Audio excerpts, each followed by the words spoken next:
नमस्कार दोस्तों, आशा करती हूँ कि आप सब कुशल मंगल होंगे।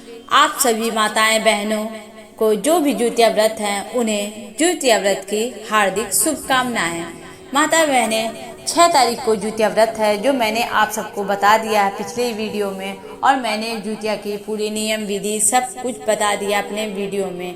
आशा करती हूँ कि आप सबको हमारा वीडियो अच्छा लगा होगा, पसंद भी आया होगा। और आज मैं आपको इस वीडियो के जरिए आप सबको बताऊंगी ज्योतिया व्रत की कथा और ज्योतिया व्रत के पारण के कुछ खास नियम, जो आपको के लिए बहुत ही महत्वपूर्ण और लाभकारी होगा। माताएं बहनों से निवेदन है, जिन्हें हमारा ये वीडियो अच्छा लग रहा हो, वीडियो में अंत तक बने रहें और कमेंट बॉक्स में जय माता दी लिखना ना भूलें। और हमारी वीडियो अच्छी लगी तो हमारे चैनल को सब्सक्राइब करना ना भूलिएगा और बेल आइकन को जरूर प्रेस करिएगा।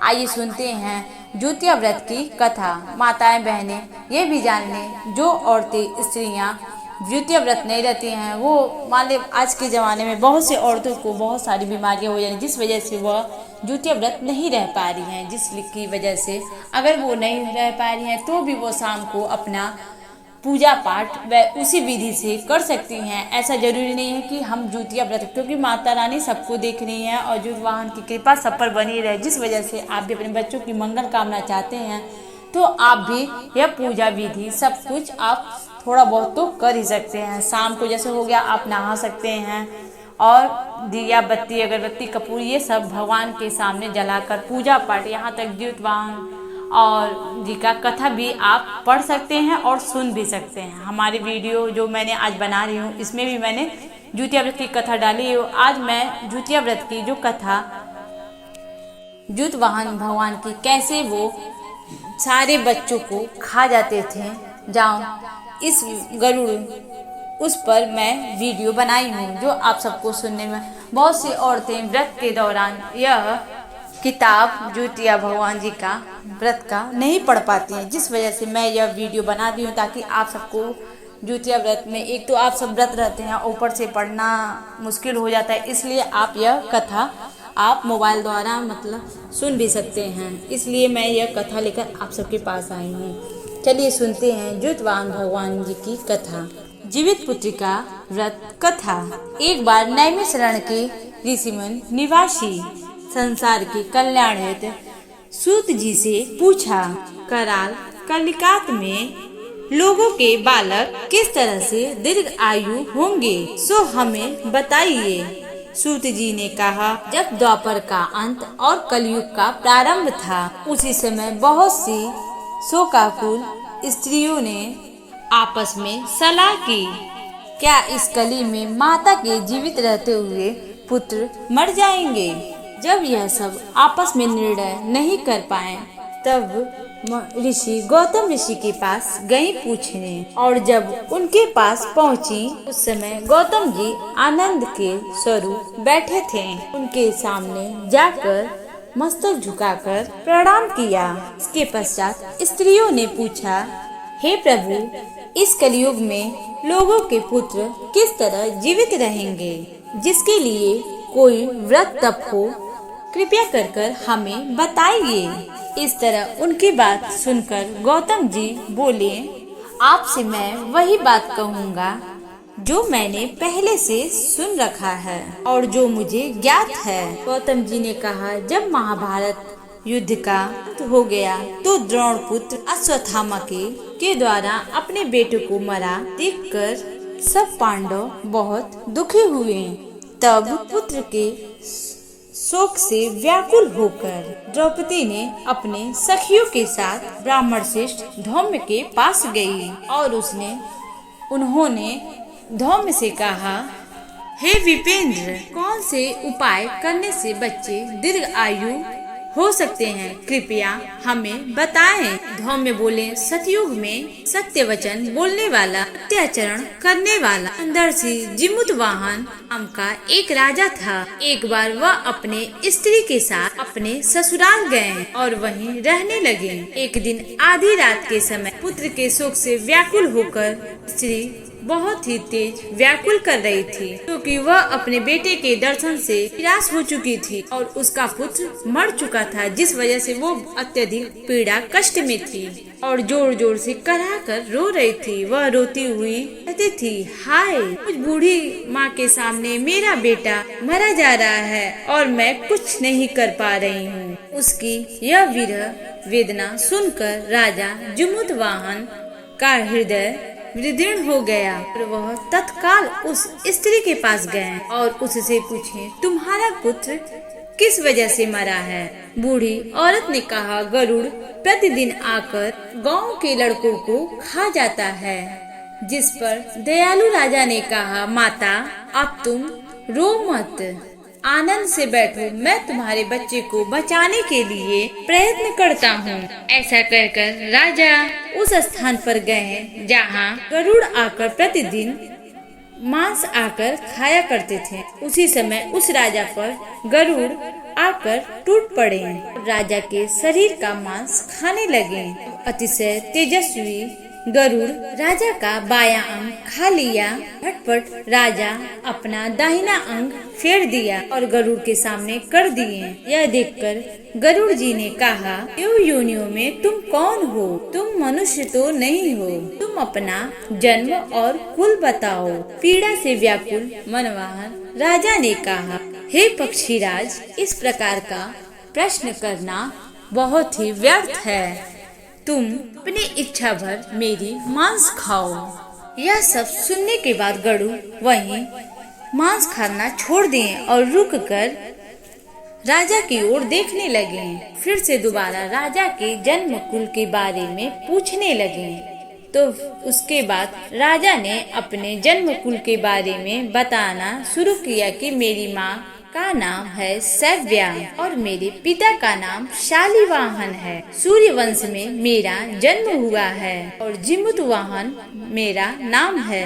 राजा की दयालुता देखकर गरुड़वाहन ने कहा, हे महाभाग, तुम्हारे मन में जो अभिलाषा हो वह मुझसे मांगो। राजा ने कहा, हे पक्षीराज, यदि आप मुझे वर दे रहे हैं तो कर दीजिए। आपने अब तक जिन प्राणियों का मांस खाया है वह सब जीवित हो जाएं। हे स्वामिन, अब से आप यहाँ बालकों को न खाएं, किसी भी औरत से उनका पुत्र न छीने।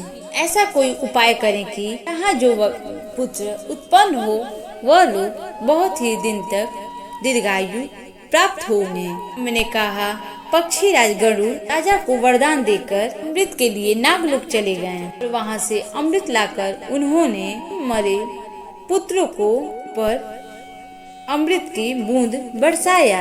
ऐसा करने से सभी पुत्र जीवित हो गए जिन्हें गरुड़ ने पहले खाया था। राजा के त्याग और गरुड़ की कृपा से गाँव वालों का सारा कष्ट दूर हो गया। उस समय राजा की शरीर की शोभा दूनी हो गई। राजा की दयालु देखकर गरुड़ ने फिर कहा, संसार के कलरनाथ एक और वरदान दूंगा। आज अश्विन कृष्ण पक्ष सप्तमी से रहित शुभ अष्टमी तक तिथि है। आज ही तुम यहाँ की प्रजा को जीवन दान दिया है। ये वत्स यह दिन ब्रह्मा भाव हो गया है। जो मूर्ति वेद से विविध नाम से विख्यात है, वही त्रिलोक से पूजित दुर्गा अमृत प्राप्त करने की पुत्रिका कहलाती है। इस तिथि को जो स्त्रियां पुत्रिका और कुश की आकृति बनाकर और तुम्हें और तुम्हारी पूजा करेंगी, दिनों दिन उनका सौभाग्य बनेगा, वंश की भी बढ़ोतरी होती रहेगी। ये महाभाग इस विषय में विचार करते हुए और इसकी आवश्यकता नहीं है। हे राजन, सप्तमी से रहित और उदया तिथि को व्रत करें, यानी सप्तमी विधि में जिस दिन हो व्रत करें और नवमी को पारण करें। यदि इस पर ध्यान न दिया जाए तिथि पर तो यह व्रत नष्ट हो जाएगा, भाग्य अवश्य नष्ट हो जाएगा। वाहन भगवान को वरदान देकर गरुड़ध्वज बैकुंठ को चले गए और राजा भी अपनी पत्नी के साथ नगर चल दिए। सौम्य द्रौपदी से कहते हैं, हे देवी, मैंने यह अतिशय दुर्लभ व्रत तुमको बताया है। इस व्रत को करने से बच्चे दीर्घायु होते हैं। हे देवी, तुम भी प्रयुक्त रूप से व्रत और दुर्गा जी का पूजन अर्चन करो और तुम्हें अभिलाषित फल प्राप्त होगा। मुनिराज धौम्य की बात सुनकर द्रौपदी के हृदय में एक प्रकार का कौतूहल उत्पन्न हुआ। पूर्वास ने स्त्रियों को बुलाकर के साथ उत्तम यह व्रत किया। गौतम ने कहा यह व्रत और उसके प्रभाव को किसी एक चिल्ली से सुन लिया, अपने सखी सियारिन को बताया। इसके बाद पीपल वृक्ष की शाखा पर बैठकर चिल्ली ने और उसके नीचे खोते में बैठकर सियारिन ने व्रत किया और वही चिल्ली किसी उत्तम ब्राह्मण से कथा सुनाई और पीपल में के वृक्ष के नीचे बैठी खोता में अपने सखी सियारिन को सुनाया। सियारिन ने आधे ही कथा सुनी थी कि उसे भूख लग गई और वह 100 से भरे शमशान में पहुंची और वहां पर उसने इच्छा भर भोजन किया। बिना कुछ खाए पिए रह गई। सवेरा हो गया।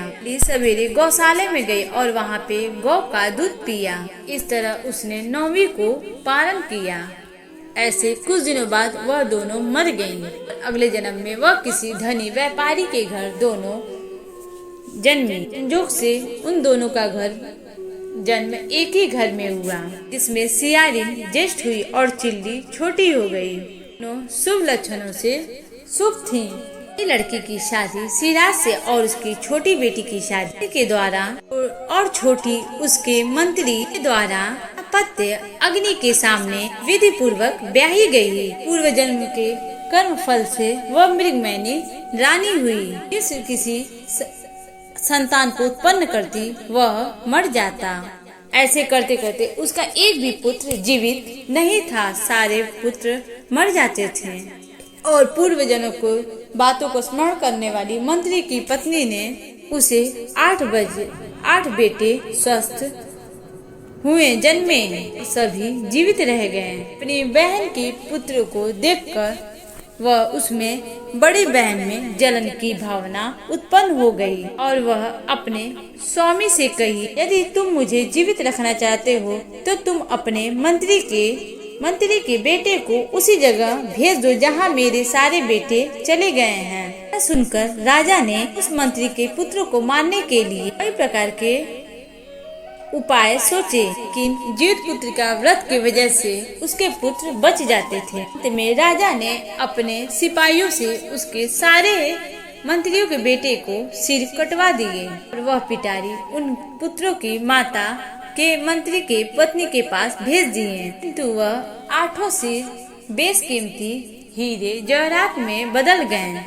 भले चंगे होकर अपने माता पिता के पास जाकर बैठ गए। उन्हें जीवित देखकर राजपत्नी विस्मय हुआ, किंतु अंत में मंत्री की पत्नी के पास आई और पूछा, बहन तुमने ऐसा कौन सा पुण्य किया है जिसे बार बार मारे जाने पर भी तुम्हारे बेटे नहीं मरते हैं। इस पर मंत्री की पत्नी ने कहा, पूर्व जन्म में मैं चिल्ली थी और तुम सियारिन थी और हम दोनों ने व्रत किया था, जीवित पुत्रिका का व्रत। तुमने व्रत के नियमों को भली भांति पालन नहीं किया था, इस कारण तुम्हारे बेटे मर जाते और मैंने व्रत का पूरे निष्ठा श्रद्धा भाव से व्रत का नियम पालन किया था, जिससे मेरे बेटे के ऊपर कोई भी दुख विपत्ति नहीं आती है और मेरे बच्चे जीवित हैं। इसी दोष के कारण हे भगवान तुम्हारे बेटे नहीं जीते हैं और राजरानी अब तुम इस जीवित पुत्रिका का व्रत रखो, तुम्हारे बेटे